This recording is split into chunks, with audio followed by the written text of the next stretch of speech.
Hello student, তৃতীয় পর্যায়ক্রমিক মূল্যায়নপত্র 2024 দ্বিতীয় শ্রেণীদের জন্য এই ভিডিওটি। বিষয় মানসিক ও শারীরিক শিক্ষার কিছু সাজেশন, সম্ভাব্য প্রশ্নপত্র নিয়ে তোমাদের সাথে আজকে আলোচনা করতে চলেছি।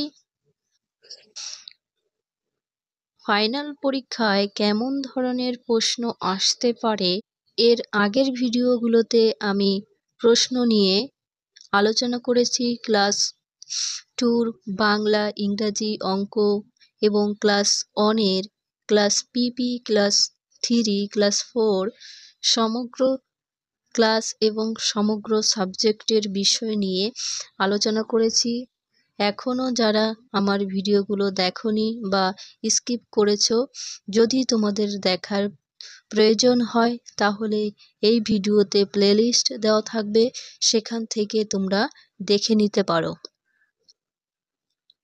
ভিডিও সম্পূর্ণ দেখবে, ভিডিও একদম নতুন হতে চলেছে। আমার চ্যানেলে এখনও যারা সাবস্ক্রাইব করনি, তোমাদের আমার চ্যানেলটিকে সাবস্ক্রাইব করার অনুরোধ রইল।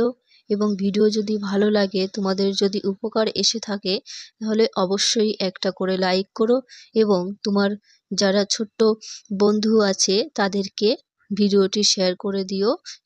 তাদেরকে যদি তোমরা শেয়ার করো তাহলে তোমাদের দ্বারা তারা উপকৃত হবে। কথা না বাড়িয়ে পড়া শুরু করছি।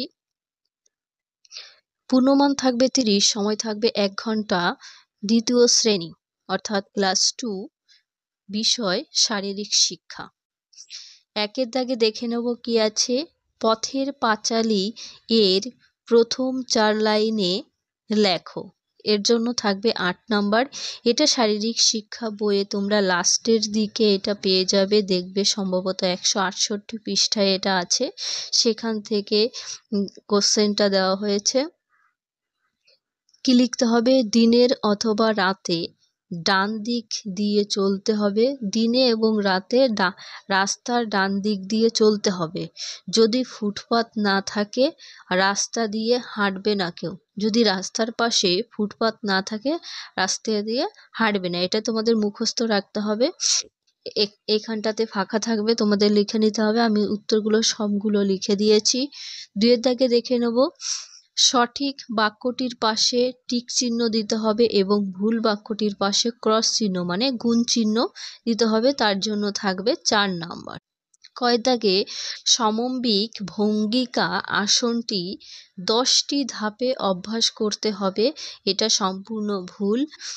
ক্ষয়ের দাগে দৌড়ানোর ক্ষেত্রে হাঁটু সামনে ও পেছনে ওঠানামা করবে। এটা কি হবে? সত্য। টিক চিহ্ন হবে। গয়ের দাগে দেখে নেব। গয়ের দাগে আছে ইকরি মিকরি একটি সামাজিক চরিত্র, ধর্মী খেলা। এটা কি হবে? সঠিক উত্তর, সেজন্য টিক চিহ্ন দিতে হবে। ঘয়ের দাগে সিংহ মামা খেলাটিতে দুজনকে প্রথমে দলনেতা নির্বাচন করা হয়। এই কথাটা ভুল, গুণ চিহ্ন দিবে বা কাটা চিহ্ন। 3 এর দাগে শূন্য স্থান পূরণ করো। তার জন্য থাকবে 4 নাম্বার। প্রত্যেকটা প্রশ্নের জন্য 1 নাম্বার করে থাকবে। কয় দাগে চলন্ত বাসের ড্যাশ থেকে দূরে থাকতে হবে। তাহলে এই শূন্য এগুলো ফাঁকা থাকবে, তোমরা নিজেরা লিখবে, মুখস্থ করতে হবে। তাহলে উত্তর হবে চলন্ত বাসের দরজা থেকে দূরে থাকতে হবে। কেন? কারণ পড়ে যাওয়ার সম্ভাবনা আছে।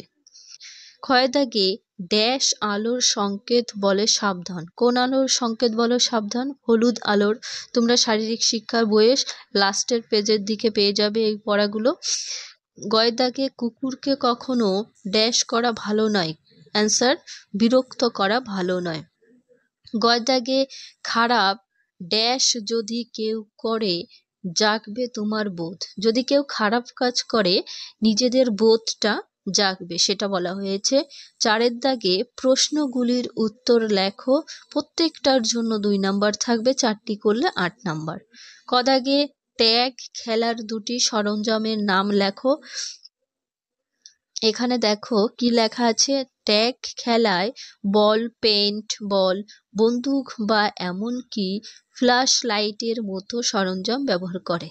আমি এটা লিখে দিয়েছি, তোমরা যদি মনে করো অন্য কিছু লিখতে পারো তোমাদের মতো করে। ক্ষয়ের দাগে নিরাপদে রাস্তা পারাপারের দুটি নিয়ম লেখো। এখানে আমি 3টে লিখে দিয়েছি, এর মধ্যে থেকে যে কোনো দুটি পড়লে হবে। একে আছে ফুটপাত দিয়ে হাঁটতে হবে এবং রাস্তার গাড়ির দিকে খেয়াল রাখতে হবে। 2 ট্রাফিক সিগন্যাল দেখে রাস্তা পারাপার হতে হবে। আর 3 রাস্তার পথে ওঠা নামার সময় গাড়ির দিকে তাকাতে হবে এবং গাড়ির শব্দ শুনতে হবে। গয়ের দাগে ক্রাউস স্টার্ট কৌশল উন্নতির জন্য যে কোনো দুটি অনুশীলনের নাম লিখতে হবে। তা এখানে দুটি লিখতে হবে, এটাও আমি 3টি করে দিয়েছি, যে কোনো দুটি লিখবে। আর তোমরা যদি মনে করো নিজেরা লিখবে, বই থেকে লিখে নিতে পারো। একে আছে পায়ের পাতা নিচের দিকে প্রসারিত করে হাঁটু উঁচু করে দৌড়াতে হবে। 2 ক্যাঙ্গারুর মতো লাফিয়ে লাফিয়ে চলা এবং 3 দ্রুত গতি থেকে হাঁটু উঁচু করে দৌড়ানো। ঘ দাগে দাঁড়িয়ে ব্রিজ করার দুটি নিয়ম। এখানেও 3টি আছে, যে কোনো দুটি লিখতে পারো। আমি তোমাদের সুবিধার জন্য একটা বেশি লিখে দিয়েছি উত্তর। একে সোজা হয়ে দাঁড়িয়ে হাত দুটো মাথার উপর তুলতে হবে এবং 2 আছে হাতের তালু দুটো পিছন দিকে স্পর্শ করে চক্রাসন অবস্থানে আনতে হবে। 3 পায়ের ভরে পেটটা সামনের দিকে এগিয়ে দিতে হবে। নেক্সট দেখে নেব। নেক্সট আছে 5 দাগে ছবি রং করো, এর জন্য থাকবে 6 নাম্বার। এই ছবিটা যদি তোমরা রং করো তার জন্য পেয়ে যাবে 6 নাম্বার। দেখো এখানে কি আছে, একটা পশু মানে কুকুর, সম্ভবত কুকুর মনে হচ্ছে। কি করছে সে, খাবার দিচ্ছে। কতগুলো গাছ আছে, ঘর আছে, এগুলো সুন্দর করে তোমরা বাড়িতে রং করবে, প্র্যাকটিস করবে, যেটা 6 নাম্বার পেয়ে যাবে। তাহলে আজ এখানে ভিডিও শেষ করছি। ভিডিও যদি ভালো লাগে অবশ্যই লাইক করো এবং তোমার ফ্রেন্ডদের সাথে ভিডিওটা শেয়ার করে দিও। আজকে যদি চ্যানেলে নতুন হয়ে থাকো, যদি এখনো পর্যন্ত আমার চ্যানেলকে সাবস্ক্রাইব করে না রাখো, তাহলে সাবস্ক্রাইব করার অনুরোধ রইল। এরকম ইম্পর্টেন্ট ভিডিও, পড়ার ভিডিও তোমাদের কাছে আগে পৌঁছে যায়।